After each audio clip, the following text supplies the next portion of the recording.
ओम नमः शिवाय. परमपूज्य आई लिखित परमार्थ मार्गदर्शन भाग पहिला. गोपाळकाला. गोष्ट 56. इंद्रादी देवांचे पुरोहित बृहस्पती आणि दैत्यांचे पुरोहित शुक्राचार्य होते. शुक्राचार्य हे संजीवनी विद्या जाणत होते.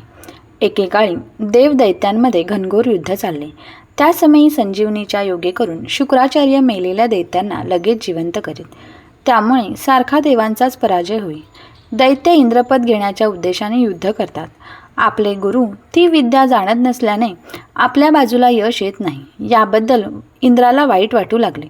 त्यावर त्याने गुरुपुत्र कच यास जवळ बोलावून घेतले आणि कचा, तू शुक्राचार्यांना मनोभावे शरण जाऊन संजीवनी विद्या संपादन कर आणि एकदा ही विद्या अवगत झाली की क्षणाचाही विलंब न लावता लगेच परत ये असे सांगितले.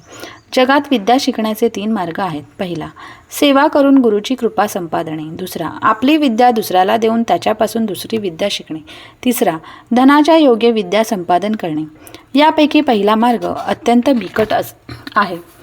कारण येथे आळस, झोप झिडकारून देऊन त्यासाठी कितीही कष्ट झाले तरी सहन करावे लागतात. इतकेच नव्हे तर गुरूंच्या सेवेत तीळमात्रही खंड पडता कामा नये. इंद्राच्या सांगण्याप्रमाणे कच शुक्राचार्यांकडे गेला व तो हात जोडून उभा राहिला. तू कोण आहेस? येथवर येण्याचे कारण काय? असा शुक्राचार्यांनी प्रश्न करताच कच म्हणाला, मी बृहस्पतीचा पुत्र असून माझे नाव कच आहे. आपली चरणसेवा करण्याकरिता मला काही दिवस आपल्या सहवासात राहावयाचे आहे. आपण जी सेवा सांगाल ती मी करण्यास तयार आहे. पूर्वकाली शत्रू जरी असला तरी त्याने शिष्यत्व पत्करले की त्याला विद्या शिकवायची असा परिपाठ होता. त्याप्रमाणे शुक्राचार्यांनी कचाला आपल्या सानिध्यात ठेवून घेतले आणि गुरे राखण्याची त्यास सेवा दिली. कच रोज सकाळी लवकर उठून सडा संमार्जन करी. त्यावर स्नान आटपून पूजेचे साहित्य तयार करून गुरूंच्यासाठी कंदमुळे आणून ठेवी आणि तो गुरे राखण्यास जाई. शुक्राचार्यांना देवयानी नावाची एकुलती एक कन्या होती. ती त्यांची अत्यंत लाडकी होती. ती कचाबरोबर अत्यंत प्रेमाने वागत असे. ते उभयता एकमेकांना सोडून कधी खात पीत नसत. देवयानीच्या प्रेमात कचाला वरण्याचा हेतू होता आणि कचाच्या प्रेमात मात्र भगिनीचे नाते होते. कच अगदी गुरूंच्या आज्ञेप्रमाणे वागत असल्याने त्याच्यावर सत्वर गुरूंची मर्जी बसली. पण हे दैत्यांना सहन झाले नसल्याने एकदा कचाचा काटा काढून टाकावा याबद्दल त्यांनी विचार केला. एके दिवशी कच रानात गेला तेव्हा त्याला त्यांनी ठार मारले आणि त्याचे तुकडे तुकडे करून फेकून दिले. ते कोल्ह्याने खाऊन टाकले. संध्याकाळी सर्व गुरे आले पण कच आला नाही. म्हणून देवयानी शुक्राचार्यांना उद्देशून म्हणाली, बाबा, आज अजून कच का आला नाही? कचाला एकदा तुम्ही बोलवा नाही तर मी प्राण ठेवणार नाही. तेव्हा दैत्याकडून कच मारला गेल्याचे शुक्राचार्यांना अंतर्ज्ञानाने ओळखले. त्या क्षणी त्यांनी संजीवनी मंत्र जपून कचाला हाक मारली. तोच कच धावत आला. त्याने गुरुचरणी मस्तक ठेवले. कचाला पाहून देवयानीचा आनंद गगनात मावेनासा झाला. पण दैत्यांचा द्वेषाग्नी मात्र अधिकच भडकला. दुसऱ्या खेपेस पुन्हा संधी साधून दैत्यांनी कचाला मारले व त्याचे प्रेत दहन केले. तेव्हाही मागील प्रमाणेच देवयानीच्या हट्टामुळे शुक्राचार्यांनी कचाला जिवंत केले. तेव्हा तर दैत्य सारखे जळफळू लागले. तिसऱ्या वेळी कच फुले आणण्यास गेला असता दैत्यांनी त्याला ठार मारून त्याचे प्रेत दहन केले आणि त्याची राख दारूत मिसळून ती शुक्राचार्यास पाजली आणि आज आपले काम यशस्वी झाले म्हणून ते आनंदाने नाचू लागले.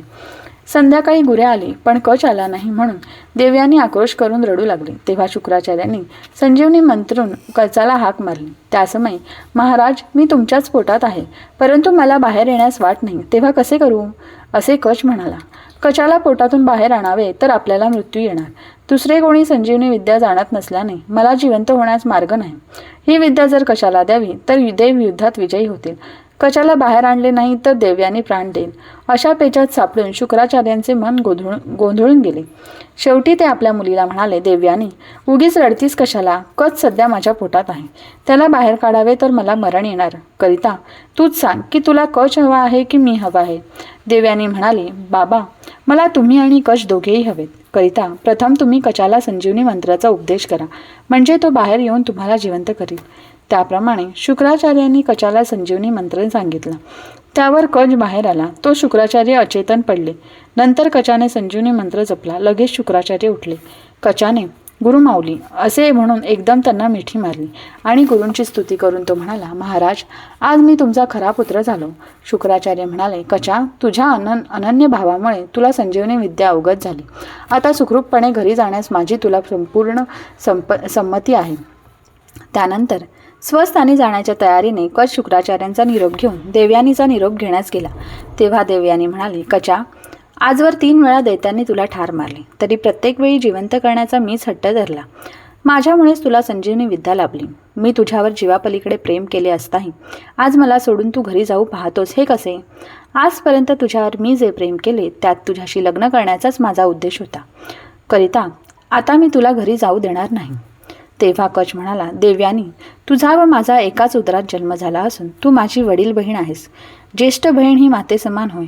तेव्हा देवयानी, असले भलते सलते विचार बिलकुल तू मनात आणू नकोस. अजूनही शांतपणे विचार कर. देवयानी जशी प्रेमळ तशी रागीटही होती. तिचा राग अनावर झाल्यामुळे तिने कचाला, तू संजीवनी विद्या मिळवलीस खरी, पण ती तुला कधीच फलद्रूप होणार नाही असा शाप दिला. त्याबरोबर कचाने पण वाटेल तितके प्रयत्न जरी केले तरी तुला ब्राह्मणपुत्र वर मिळणार नाही, तू क्षत्रियालाच वरशील असा तिला शाप दिला. स्वस्थानी गेल्यावर कचाने आपली विद्या आपल्या पित्याला म्हणजे बृहस्पतींना दिली. तेव्हापासून इंद्रादिदेव अपजयापासून निर्भय झाले. श्री गोपाळ कृष्ण महाराज की जय.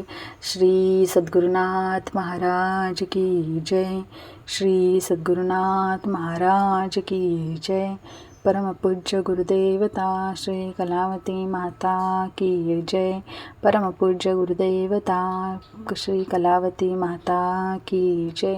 परमपूज्य गुरुदेवता श्री कलावती माता की जय.